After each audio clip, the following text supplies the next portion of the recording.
maybe that one is on this room. Yeah. Okay, let's welcome Jason.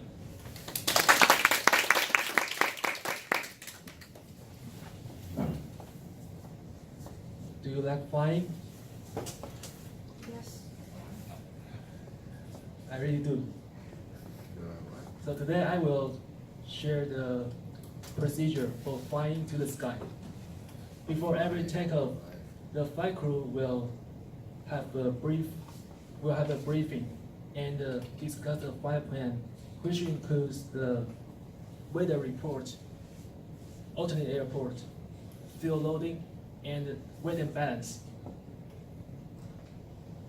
These information are very important for the entire flight. And the most important part of the flight plan is about to choose the flight route, and it has a lot to do with the weather. Weather is the important factor which affects the airplane performance and the flight safety. And pilot can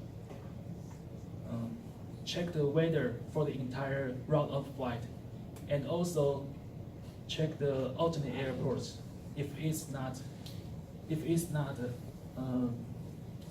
landed at a predetermined airport.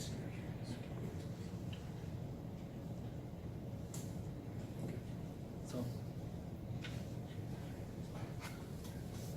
the main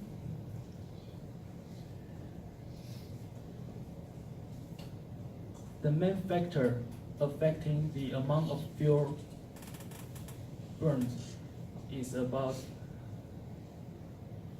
the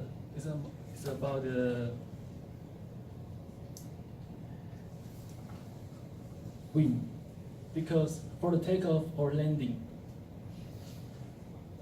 it's more favorable for the airplane to fly toward the wind, because it can reduce the ground road distance. But in the air, it's much different. It must have to fly by downwind, because it can have better fuel economy.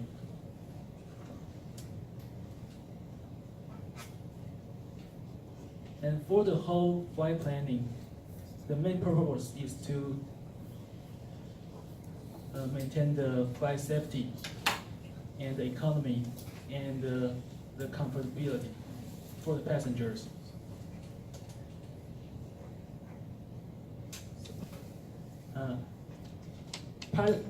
On the other hand, pilots have to make a lot of checklists from the pre-takeoff to landing to make sure all the stuff is all right. And when the airplane push back from the gate,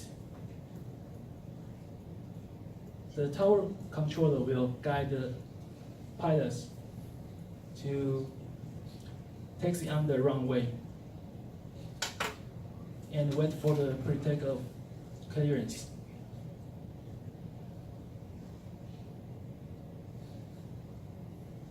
The takeoff and landing are the most critical phases of the entire flight.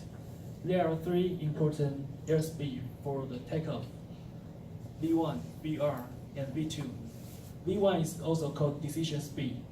At this speed, if the engine failure happens, the airplane needs to abort takeoff below V1. But if the airspeed above V1, the pilot needs to continue the takeoff roll as the planned. So when the airspeed doesn't reach the V1, pilot needs to put his hand on the throttle, just in case for takeoff. But if the airspeed above V1, the pilot needs to put his hand from the throttle to the control wheel to show his determination to take off. And after passing V1, there's a VR speed, and the flight computer will say V1 rotate, And the airplane will slightly lift off the ground until reaching the V2 speed, which is the flight safety speed. And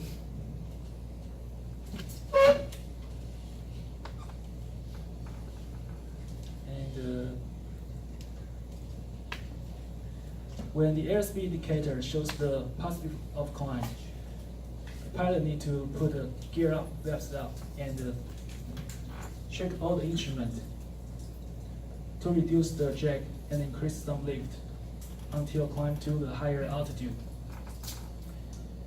So at the climb stage, I think it's the most exciting portion for me. I can feel myself flying. I can feel myself flying as the airspeed increased. At the cruising stage, the pilots need to monitor the flight systems properly working and check the in-road weather and the fuel consumption.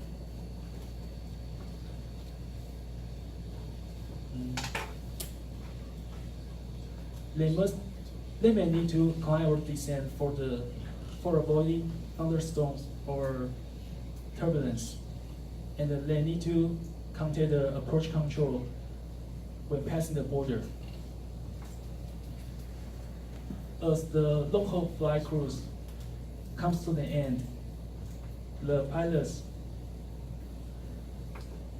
will make a pre-landing checklist to make sure the runway, to make sure the flight reports at the destination airport, and check the runway in use, and the instrument procedure is proper.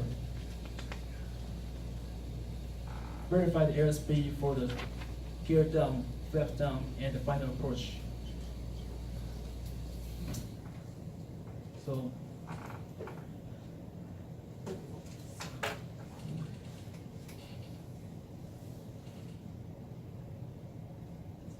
after landing checklist complete, the airplane is ready for descent. It can also descend and land by the assistance of the instrument landing system. So pilots can have a stable approach with the ILS. So sometimes we judge the flying skills of a pilot, whether landing softly or not. But I think it's more important about the pilot's descent planning. And the safe landing is always a good landing. Thank you.